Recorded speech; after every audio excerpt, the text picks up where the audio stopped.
নমস্কার বন্ধুরা, স্বাগত জানাই তোমাদের আমার ইউটিউব চ্যানেলে। তো এই মুহূর্তে যে বিশেষ খবরটি তোমাদের সাথে আলোচনা করে নেব সেটা হচ্ছে গত শুক্রবার দিন পূর্ব মেদিনীপুর জেলা প্রাথমিক বিদ্যালয় সংসদ সভাপতি তিনি প্রাথমিক শিক্ষক নিয়োগ সংক্রান্ত বেশ কিছু গুরুত্বপূর্ণ তথ্য জানালেন। তবে যদিও সেটা পূর্ব মেদিনীপুর জেলা সংক্রান্ত, কিন্তু একটা বিষয় আমরা সকলেই জানি যে যখন প্রাথমিক শিক্ষক নিয়োগের নোটিফিকেশন আসে তখন কিন্তু শুধুমাত্র একটি জেলার জন্য সাধারণত আসে না, সাধারণত সমগ্র রাজ্যের জন্য নিয়োগের নোটিফিকেশন আসে।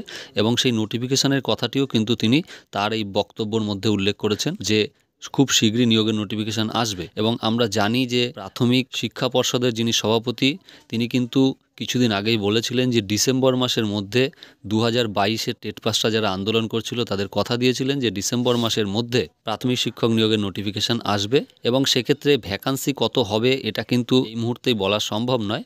তবে পূর্ব মেদিনীপুর জেলা প্রাথমিক বিদ্যালয় সংসদ সভাপতি যেটা বললেন যে পূর্ব মেদিনীপুর জেলাতেই কিন্তু প্রায় 1000 খানেক ভ্যাকান্সি রয়েছে। এবং যেহেতু তিনি এই তথ্যটি সরকারিভাবে দিয়েছেন তো সেক্ষেত্রে কিন্তু এটা অথেন্টিক বা বিশ্বাসযোগ্য। এবং যেহেতু পূর্ব মেদিনীপুর জেলাতেই ইতিমধ্যে দেখা যাচ্ছে যে প্রায় 1000 খানেক ভ্যাকান্সি রয়েছে, তো সেই হিসেব ধরলে কিন্তু আমাদের যতগুলো জেলা রয়েছে সেই ভ্যাকান্সিটা কিন্তু প্রায় 25 থেকে 30 হাজারের কাছাকাছি হওয়ার কথা, যদি আমরা সবকটি জেলাতেই মোটামুটি এইরকম ভ্যাকান্সি ধরে হিসেব করি। কিন্তু এটা জেলাভিত্তিক ভ্যাকান্সির সংখ্যা অনেকটাই তফাতও হতে পারে, কোনোটায় বাড়বে কোনো জেলায় কমবে। তো যাই হোক বন্ধুরা, ভ্যাকান্সি কিন্তু অনেকটাই আছে যা মনে হচ্ছে। এবং একটা আশা জাগছে, যেহেতু উনি বললেন যে জানুয়ারির মধ্যেই নোটিফিকেশন আসতে চলেছে, তো সেই জায়গায় দাঁড়িয়ে গুরুত্বপূর্ণ ভিডিওটি তোমাদের জন্য রাখলাম। চলো দেখে নেওয়া যাক সেই ভিডিওটি। 1,90,000 প্রাথমিক শিক্ষক শূন্যপদ পূরণ, আর টেট পরীক্ষা হলেও নিয়োগ করা হচ্ছে না, এইসব বিভিন্ন ইস্যু নিয়ে যে ডেপুটেশন যেটা যেটা ওই বঙ্গীয় প্রাথমিক শিক্ষক সমিতি পক্ষ থেকে করা হচ্ছে, কি বলবেন এই বিষয়ে? হ্যাঁ, বঙ্গীয় প্রাথমিক শিক্ষক সমিতি ওরা প্রতিনিয়ত ডেপুটেশন দিয়ে থাকেন। তবে শূন্য পদের কথা যেটা বলছেন, শূন্য পদ কিছু তৈরি হয়েছে, সরকার তার ব্যবস্থা গ্রহণ করছে। খুব তাড়াতাড়ি একটা নোটিফিকেশান হবে, নোটিফিকেশানের মূলে ইন্টারভিউ হবে এবং ইন্টারভিউর মূলে নিয়োগ হবে। এই জানুয়ারির মধ্যে আশা করা যাচ্ছে যে কিছু নিয়োগ হবে, তাহলে জেলাগুলো কিছু টিচার পাবে।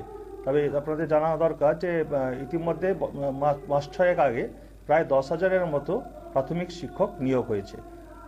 বিভিন্ন জেলা প্রাথমিক শিক্ষক তারা পেয়েছেন। যদি হয়তো আমাদের জেলা আমরা পাইনি, তখন আমাদের ভ্যাকেন্সি ছিল না, কিন্তু আমাদের সারা রাজ্যে 10,000-এর মতো প্রায় প্রাইমারি শিক্ষক নিয়োগ হয়েছে 6 মাস মতো আগে। আবার প্রক্রিয়া শুরু হবে, দিলে আবার নিয়োগ হবে। এবার যে নিয়োগ প্রক্রিয়া হবে তাতে আমাদের জেলা আমরা কিছু টিচার পাবো, কারণ প্রায় 8,800-এর মতো শিক্ষক তারা রিটায়ার করেছেন। 84 জনের মতো শিক্ষক তারা ডিএলএড পড়তে 2 বছরের জন্য যাচ্ছেন, এবং প্রায় কাছাকাছি 100 জনের মতো শিক্ষক তারা আপার প্রাইমারিতে অ্যাপয়েন্টেড হয়েছেন। তো স্বাভাবিকভাবে এবারে আমাদের একটু শূন্যতা তৈরি হয়েছে, আর আগে পর্যন্ত আমাদের ঠিক ছিল। এবার আমরা আশা করছি এবার আমরা শিক্ষক পাবো, তাহলে শিক্ষকের অভাব আমাদের অনেকটা পূরণ হবে। তবে আমি অনেকটা আশাবাদী যে আমাদের এই প্রাথমিক শিক্ষা ব্যবস্থায় একটু আমূল পরিবর্তন হয়েছে। তো বন্ধুরা, আপনারা শুনলেন প্রাথমিক শিক্ষা সংসদ সভাপতির বক্তব্য। তো এই বক্তব্যটি একটু দীর্ঘায়িত ছিল, তার মধ্যে থেকে গুরুত্বপূর্ণ যেটুকু অংশ সেটুকু অংশই তোমাদের জন্য দিলাম। তো ভিডিওটি ভালো লাগলে চ্যানেলটিকে লাইক, কমেন্ট, শেয়ার করে দিও বন্ধুরা। দেখা হচ্ছে আবার পরের ভিডিওতে। ধন্যবাদ।